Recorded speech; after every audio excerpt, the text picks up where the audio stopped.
உங்க மேல குற்றம் சொல்றவங்க நிறைய நேரத்துல எப்படி சொல்லுவாங்க, நீங்க அழிஞ்சு போகணுன்றதுக்காக சொல்றாங்க, உங்களை கெடுக்கணுங்கிறதுக்காக சொல்றாங்க இந்த உலகத்துல. ஆனா கர்த்தர் என்ன கெடுக்கணும்னு அப்படி சொல்றதே கிடையாது. என்ன நல்லாக்கணுங்கிறதுக்காக தான் எந்த பாவம் இருக்குதுன்னு வெளிப்படுத்துறாரு.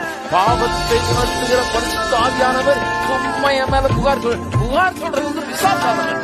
நீ லாய்க்கு இல்லை, நீ தகுதி இல்லை, நீ மோசம் அப்படின்னு சொல்லி ஆளை கெடுக்கிற வேலை பிசாசு வேலை. அதே ஆவியானவர் வந்து சொல்றாரு, உங்களுக்கு 1000 பிரச்சனை இருக்கு, இது தவறு அது தவறுன்றார். எதுக்காக?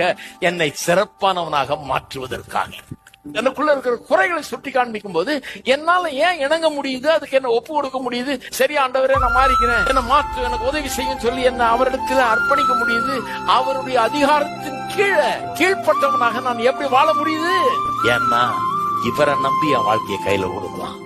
இவரை நம்பி என்ன அவர் கையில கொடுத்தனா என்ன நசிக்கிற மாட்டாரு, என்ன பொசிக்கிற மாட்டாரு, என்ன பாழாக்கிட மாட்டாரு. என்ன அவர் கையில கொடுத்தா அவர் என்னை எடுத்து அற்புதமானவனாக ஆசீர்வாதமான மாற்றுவார். அதனாலதான் அவருக்கு கீழ்ப்படிவதிலே எனக்கு எந்த ஆட்சேபனையும் கிடையாது. எனக்காக ஜீவனையே கொடுத்தவர்.